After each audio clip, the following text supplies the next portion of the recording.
قسمت تو تیری بہت اچھی ہے کہ تو مسلمان، لیکن تو اپنی نیت کی وجہ سے تیری نیت کافر سے بھی بری ہے، کافر کی نیت سے۔ تو کہتا ہے ایک دوسرے کو دھوکہ نہ دے تو کاروبار میں بڑھیں گے کیسے آگے؟ جا کے دیکھ، جو اللہ کو نہیں مانتے ان کا کاروبار کیسے بڑھ رہا ہے، جا کے دیکھ۔ وہ دھوکہ نہیں کرتے، وہ جو کہتے ہیں وہی دیتے ہیں، جو دیتے ہیں وہی بتاتے ہیں، چیٹ نہیں کرتے۔ انہوں نے ایک بات سیکھ لی ہے، دیانت داری سے کاروبار ترقی کرتا ہے۔ ان کے لیے ایمانداری کا لفظ تو نہیں بول سکتے چونکہ وہ ایماندار نہیں ہے، دیانت داری۔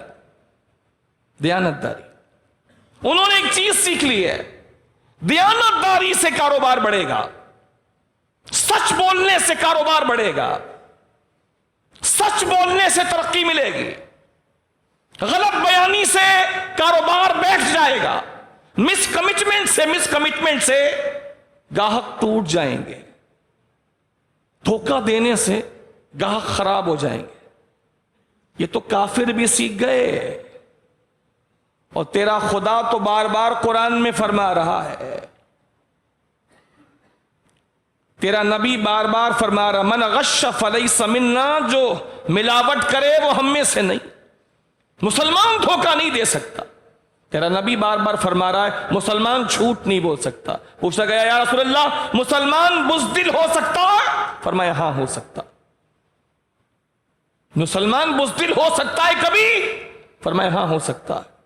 حضور مسلمان جھوٹ بول سکتا ہے؟ فرمایا نہیں، مسلمان جھوٹ نہیں بول سکتا۔ حضور جس مسلمان کو سمجھانا چاہ رہے ہیں وہ مسلمان کبھی جھوٹ نہیں بول سکتا۔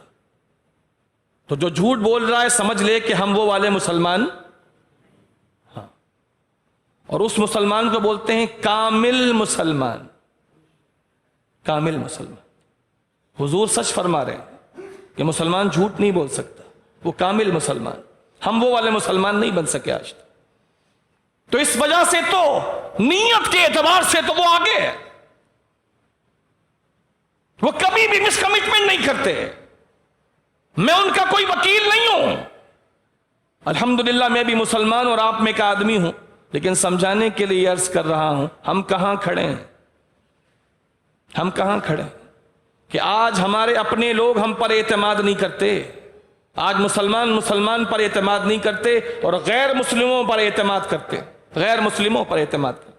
ان کی بنائی ہوئی made in Japan okay, made in China okay, made in Taiwan okay, made in America okay, made in Malaysia okay, made in new York okay, ٹھیک ہے آرڈر پاس کرو ہو جائے گا، ٹھیک ہو گیا، کمٹمنٹ ہے اوکے۔ میڈ ان پاکستان خبردار لینے کا نہیں ہے، لینے کا نہیں۔ دکان پہ لکھا ہے ماشاء اللہ دکان، ماشاء اللہ شاپ کیپر، ماشاء اللہ، اور دکان میں کام ہو رہا ہے انا للہ و انا الیہ راجعون، بسم اللہ ملک شاپ، اور نیچے اعوذ باللہ ہو رہا ہے، اللہ کی پناہ، دودھ میں پانی ملا کے اور چوری کر کے اور ڈنڈی مار کے اور کلو بول کر کے اس میں سے آدھا پاؤ ایک چھٹاک اس میں سے کٹ کر کے دے رہے ہیں۔ مسلمان پہ بھروسہ نہیں کر رہا، کیوں؟ دین نہیں سنتے نا، دین نہیں سنتے، سنے تو پتا چلے کہ کیا ہے۔ جس طرح میلوں چلنے کے لیے پہلا قدم ضروری ہے، پہلا قدم ضروری ہے میلوں چلنے کے لیے، آپ کروڑوں میل سفر کر جائیں لیکن پہلا قدم ضروری ہے۔ پہلا قدم اٹھے گا تو اگلے قدم کاؤنٹ ہونا شروع ہوں گے۔ پہلا قدم دین پر عمل کرنے کے لیے پہلا قدم ہے دین کو سننا، دین کو سننا۔ کتنا ہے ہماری زندگی میں، کون کتنا سن رہا ہے، اور جب سن نہیں رہے تو سیکھ کہاں رہے۔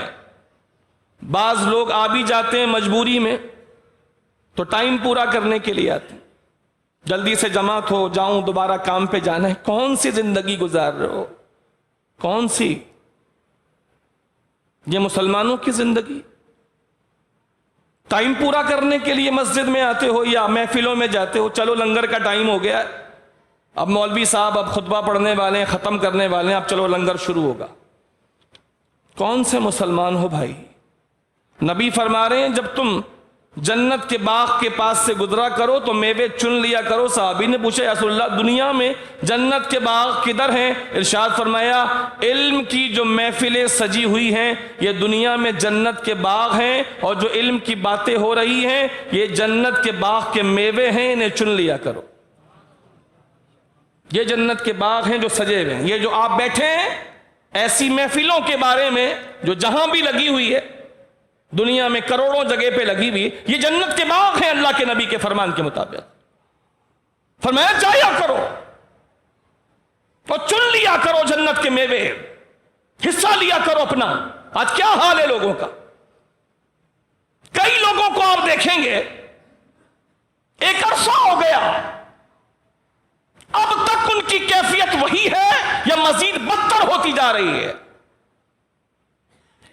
اگر کل خدا سے ڈرتے بھی تھے تو آج خوف بھی نکل گیا۔ نمازی جو بن گئے، 5 نماز پڑھ کے سمجھتے ہیں میں شیر خان ہو گیا۔ شیر خان، جنت اپنی پکی ہو گئی، پرمٹ مل گئی۔ خدا سے ڈرنا چاہیے، جس کے اندر جتنا اللہ کا قرب بڑھے گا اتنا خوف بڑھے گا، اتنا خوف بڑھے گا۔ امام اعظم کو کسی نے کہا تھا اے شیخ اللہ سے ڈریے، اللہ سے ڈریے۔ امام اعظم کو کسی نے کہا تھا اے شیخ اللہ سے ڈریے۔ امام اعظم رات کے نمازی، دن کے نمازی، تہجد گزار، روزے دار، لوگوں کو پڑھانے والے، فقہ حنفی کے امام، کسی عام سے آدمی نے کہا تھا اللہ سے ڈریے شیخ، تو امام اعظم رضی اللہ تعالیٰ عنہ پر کپ کپی طاری ہو گئی اور ایک روایت کے مطابق بے ہوش ہو کے زمین پر گر گئے، اور پھر ہوش آنے کے بعد ارشاد فرمایا اللہ تمہیں جزائے خیر عطا فرمائے کہ تم نے مجھے اللہ سے ڈرنے کی نصیحت فرمائی۔ آج دیکھ لیں حالات کیا ہیں، جوں زندگی اوپر جا رہی ہے بے ترتیبی، ناقدری بڑھتی جا رہی، قبر سے قریب ہوتے جا رہے ہیں اور توجہ قبر و آخرت سے گھٹ ہوتی جا رہی، کم ہوتی جا رہی۔ دین سنتا کون ہے؟ بس ٹائم پورا ہونا چاہیے، اتنے بجے کھڑی کر دو جماعت، اچھا بابا کر دیں گے بابا، لیکن ہم تو آپ کے تنخواہ پہ نہیں بیٹھے کہ زیادہ بولیں گے تو تنخواہ زیادہ ملے گا، کم بولیں گے تو تنخواہ کم ملے گی۔ ہم تو آپ کی محبت میں بات کر رہے ہیں کہ خدا کے واسطے کسی کا نہ سوچو، اپنا ہی سوچ لو یار، اپنا ہی سوچ لو۔ ہر ایک کو اپنی قبر میں جانا ہے۔ کیا کر رہے ہو؟ یہ جو کر رہے ہو یہ اللہ نبی نے کرنے کو نہیں کہا، جو کرنے کو کہا وہ تمہیں معلوم ہی نہیں، کرو گے کب؟ سنتے ہی نہیں ہو، سنتے ہی نہیں۔ ہاں کہیں چوپال لگا کے بیٹھنا ہو تو دیکھ لو خان بہادر کو، 4 گھنٹے بیٹھے ہیں چودھری بن کے، لیکن قرآن کے سامنے نہیں بیٹھ پائیں گے، حدیث کے سامنے نہیں بیٹھ پائیں گے، 10 منٹ کی محفل میں نہیں بیٹھ پائیں گے۔ ویسے چودھری ہیں، پان دکان پہ بیٹھا تو اس سے بڑا چودھری کوئی نہیں، کہیں بیٹھا کے دین کی باتیں اس سے کرا لو، لگتا ہے وقت کا امام اعظم یہی ہے۔ معلومات کوئی نہیں، جس کے بارے میں کسی نے خوب کہا ہے کہ باتیں ہیں کروڑوں کی اور دکان ہے پکوڑوں کی۔ پکوڑا بیچتا ہے اور بات بڑی بڑی کر رہا ہے، کروڑوں کی بات کر رہا ہے۔ اپنی اوقات پہچان، تیری اوقات اتنی بھی نہیں ہے کہ تجھے استنجا کرنے کا سنت طریقہ بھی معلوم ہو، تجھے یہ بھی نہیں پتا کہ سجدہ سہو کن موقعوں پر ہوتا، اتنا جاہل ہے تو، اور باتیں ایسی کر رہا ہے جیسے تو وقت کا امام راضی ہے۔